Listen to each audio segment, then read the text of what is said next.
Praise the Lord. நான் உங்கள் சுவிசேஷகன் செல்வகுமார் உங்களோடு.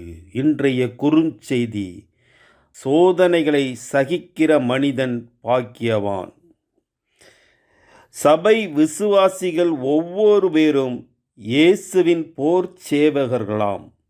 ஆதார வசனம் 2 தீமோத்தேயு 2:3. பவுல் தீமோத்தேயிடம் சொல்லுகிறார், நீயும் இயேசு கிறிஸ்துவுக்கு நல்ல போர்ச்சேவகனாய் தீங்கு அனுபவி என்று சொல்லுகிறார்.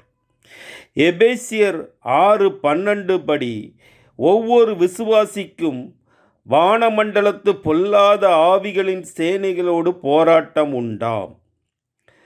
2 தீமோத்தேயு 4:7 பவுல் சொல்லுகிறார், நல்ல போராட்டத்தை போராடினேன் என்று சொல்லுகிறார். உங்களுக்கு போராட்டம் உண்டு. பவுல் சொல்லுகிறார், நான் நல்ல போராட்டத்தை போராடினேன் என்று சொல்கிறார்.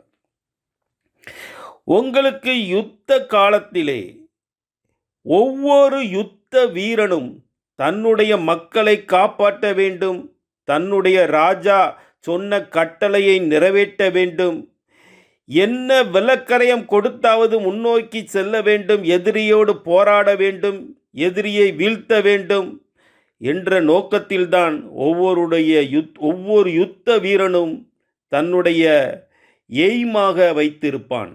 ஆனால் லூக்கா 8:13 பின்பகுதி சொல்லுகிறது, சோதனை காலத்தில் பின்வாங்கி போகிறார்கள்.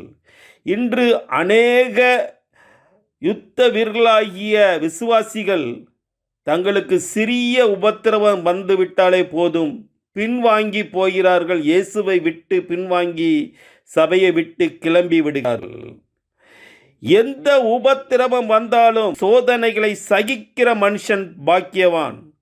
உங்களுக்கு இயேசு இதைத்தான் சொல்கிறார், உபத்திரவம் உண்டு, ஆனாலும் நான் திடன் கொள்ளுங்க, நான் உலகத்தை ஜெயித்தேன் என்று சொல்கிறார். உங்களுக்கு உலகத்திலே உபத்திரவம் உண்டு, ஜெயங்கொள்கிற மனுஷனை என்னோடு கூட சிங்காசனத்தில் அமர வைப்பேன் என்றும் சொல்கிறார். ஒவ்வொரு விசுவாசியும் யுத்த வீரன். நீங்கள் சத்தியத்திலே பலப்படுங்கள், சத்தியத்தை அறிந்து கொள்ளுங்கள்.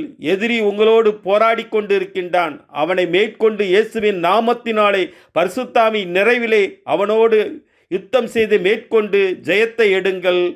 ஆமேன். அல்லேலூயா.